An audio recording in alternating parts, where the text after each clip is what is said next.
Thank you very much. So I wrote this book called Born Losers. It used to be pronounced Born Losers, but now it's pronounced Born Loser. If only 10 years ago when I wrote this book, I had thought of trademarking the word loser, I could have retired in 2016. So I'm going to take a page from Donald Trump and do something exceedingly arrogant, which is to begin my talk by quoting from one of the reviews of my book. Historians have desperately wanted to see this book in print for close to a decade. Delays in its appearance fanned fears that Scott Sandage, like many of his characters, might himself fail in his undertaking. So by the time my book was published, everyone in my profession, I'm a historian, everyone in my profession and pretty much everyone at my university, Carnegie Mellon, knew that I had taken 13 years to write it. 13 years is between 3 and 4 times as long as it should take to write an academic book. So I was really, really late in completing this book about failure. 13 years, just to give you some historical perspective, since that's my job, is the amount of time the entire American Revolution took from 1776 to the Constitution being ratified. 13 years is the entire time that the Great Depression took to play out from 1929 until we finally lifted ourselves out in World War II. And in the time that it took me to write one measly academic book, J.R.R. Tolkien wrote the entirety of the Lord of the Rings trilogy. So let's be honest, in the 13 years that I spent writing this book, I spent most of my time failing to write about failure. When I finally finished the book, it felt like my autobiography. So, history has only one equation for you technical people out there. The equation for history is that history equals change over time. Historians are interested in how life changes from 1776 to 2004, what it feels like in one time and what it feels like to be alive in another time. 13 years is a long time to spend on a book, so I was a different person when I finished the book than I had been when I began it. But what I learned in writing the book is that the meaning of failure changed over the course of American history. The expressions that you and I grew up with, I feel like a failure, you are such a failure. You know, my father, you know, I loved him, but he was kind of a failure. Those are expressions that didn't exist 200 years ago. So I want to spend a little bit of time telling you how the meaning of failure has changed during American history. Here's a piece of evidence. That's what historians use. And this piece of evidence is from the Harvard Business Library. It's a broadside, meaning that it's a poster that was printed up large to be pasted on the side of a building or on a fence where people could read it at a time when paper was scarce. It's called The Bankrupt, A Modern Character, and it dates from 1785. It simply tells people around the time that the American Revolution was finishing up that there was a new person in the community that people hadn't known before, and that this person was the bankrupt. Now, a person who goes bankrupt is a person who has overreached, who has tried to expand his business too quickly, has gone too deeply into debt, etc. So at the beginning of American history, being a failure meant to overreach, to be too ambitious. Here's a picture that could be any of us. This is a gesture that was invented in the last 20 years or so. I'm such a loser. You're such a loser. And these two pieces of historical evidence represent very different understandings of failure. The person on the left is too ambitious. The person on the right, perhaps not ambitious enough. But more than that, to go bankrupt, bankruptcy is something that happens. You go through a legal procedure. You are declared liberated from your debts, and bankruptcy is over. So bankruptcy is an ordeal. But this is an identity. And that is the major change that has happened over the course of American history. From understanding failure as something that happens to you, it's bad, you could be at fault, versus understanding failure as something that defines who you are.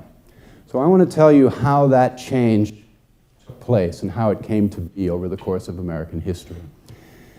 The vocabulary, even the grammar of failure has changed. 1793, when the Pennsylvania Gazette, that was Benjamin Franklin's paper, reported that Jones and Company bankers, being embarrassed in their affairs, have not yet indeed made a failure, but they can do very little business. Rather than saying, I am a failure or you are a failure, they said, I made a failure or you might make a failure. By 1820 or 1819, the North American Review reported that businessmen must be engaged extensively. He must be conversant with many commercial transactions and keep in view the general state of commerce, or he will be a great loser. So even in the first couple of decades of the 1800s, we begin to see a change from failure as something that you make, an ordeal that happens to you, to failure is something that you are. But even in those days, the word loser simply meant someone who lost something. It didn't mean this. It meant the person who lost out on the deal, the person who lost money on a bet or lost money on a deal. So, ultimately, as these kinds of vocabularies come into our lives and become part of everyday speech, what we're really doing is using the language of business to describe our souls. We're using very technical, historical business terminology to describe who we are in a very core sense. How did that happen? It happened as a result of economic changes that took place in the 19th century. There were a number of so-called economic or financial panics that punctuated American history between 1819 and 1907. There was the Panic of 1819, there was one in 1837, 1857. These were simply economic reversals that affected the entire country. But this was a new experience for people on the frontier, which in those days would have been Pittsburgh, or maybe Ohio, or Kentucky, or as far west as St. Louis, but that's the frontier. Suddenly, I'm out of business because some guys in a place called Wall Street did something. I don't know anybody on Wall Street. I don't know anybody in New York. I don't do any business across such long distances. How could my business be affected? And the panics of the 19th century taught people that our lives economically are interdependent. And yet, at the same time, we were developing an ideology of individualism in America.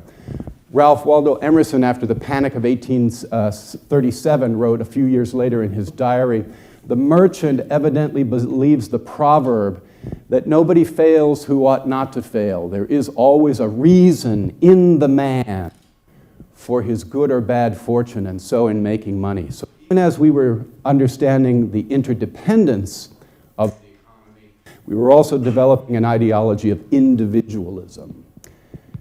The reason in the man is the reason that we do this. Across the 19th century, as more and more people got involved in cash and credit markets, for example, there became a necessity of finding a way to judge who was going to succeed and who was going to fail. And those judgments were made here. This may look like a pulpit and the book on it like a great big old Bible, but what it actually is the kind of desk that Ebenezer Scrooge uses, the desk that an accountant or a businessman would have used in the 19th century. And the book on it is a book of credit reports that were written by the mercantile agency, Lewis Tappan's mercantile agency, founded in 1841. It becomes Dun & Bradstreet. And it's as a result of the panics, such as 1837, that they begin to formalize the system of credit rating. So we all worry about our FICO scores. This goes all the way back to the time before the Civil War. But in those days, to get a credit report, you had to go to a place like this. This is the office of Dun & Bradstreet in the 1850s. You can see how many desks there are. The reason for that is that they had, by about the time of the Civil War, 2,600 volumes, each of which containing 600 pages at about 11 by 17 per page. And you can see these are not columns of numbers or statistics. These are actually stories about people's lives. And it was here as a historian that I found that literally thousands, millions of Americans failed during the 19th century and never got back up. Failure was something that was part of the making of the American dream. But I also found that the language that was used in credit reports became the language that we use in our everyday lives. So third rate means that you are good enough to get the third best rate of interest. Good for nothing, that you're not good enough to borrow any amount of money. And deadbeat, that trying to get you to pay your debts is like trying to beat a dead horse. So business language becomes the language of everyday success and failure.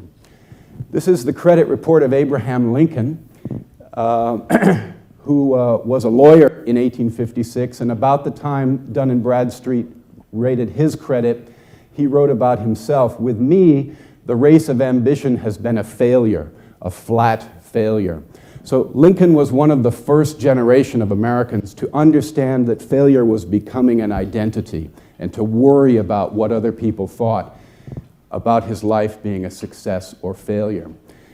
Lincoln and the Civil War have a major impact on the changing meanings of failure. If you think about it this way, before the Civil War, there were two kinds of Americans, free and slave.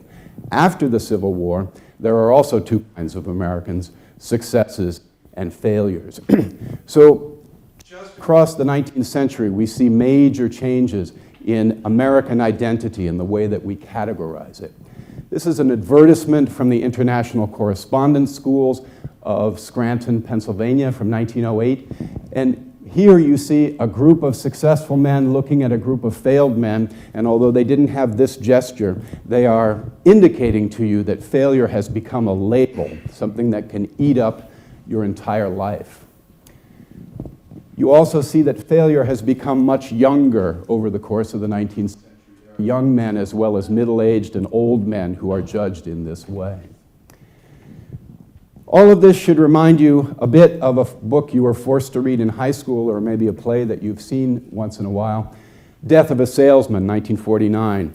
Everyone in that play knows that Willy Loman is a loser, even though he's married, has children, has kept his job for 35 years, paid off a house, owns an automobile, has a hot water heater, consumer goods, the whole thing. Willy Loman has achieved the American dream, and yet he is a loser. Arthur Miller, the author of that play, on the 50th anniversary of it, gave an interview saying the whole idea of people failing with us is that they can no longer be loved. You haven't created a persona which people will pay for, see, experience, or come close to. It's almost like death. It's the most brutal way of looking at life that one can imagine because it discards anyone who does not measure up. By the end of my 13 years failing to write a book about failure, this is how I felt about myself. I became depressed. I risked my tenure at Carnegie Mellon University. Everyone around me was waiting for me to finish the book. I had a dog that I got when I was starting the book who lived a whole healthy life and died before I finished it. So, you know, it was a whole chunk of my life that went by. And, you know, this isn't the dog's grave, by the way. This is Henry David Thoreau's grave. Thoreau is the person who said, "The cost of a thing is the amount of what I will call life that is required to be exchanged for it, immediately or in the long run." Eventually, I had to ask, was it worth, by that time, a third of my life to write a book about failure? I hope that it was, in part because here I am speaking to you, in part because it got me tenure at Carnegie Mellon University. But when the dean of my college finally saw that my book had come out, he referred to it as a midnight phone call from the governor. What I got for my 13 years of agony was 15 seconds of fame. 1,200 vocab. The book Born Losers traces this term for a penniless debtor to the futility of whipping a deceased horse. Deadbeat. Okay, at least it was a $1,200 question. But here is my final confession. They picked out a mistake from my book. I was wrong. The word deadbeat has nothing to do with horses. It's actually a sailing term. Look it up. So my 15 seconds, or my 14.87 seconds of fame, was focusing in on a way in which I had failed in my book about failure. So history equals change over time. Let me tell you how I changed and what I learned from writing this book. If history could go from being an ordeal to an identity, then that can continue to change. You could choose to go back. I really learned two things from my 13 years of agony and my 15 seconds of fame. The first is that failing is as much a part of the American dream as succeeding. And the second is that only if you understand that that link can be broken, that the only way you can guarantee that you will never be a failure is to accept that you will also never be a success. I hope that you succeed. I know that you will fail. Learn from both.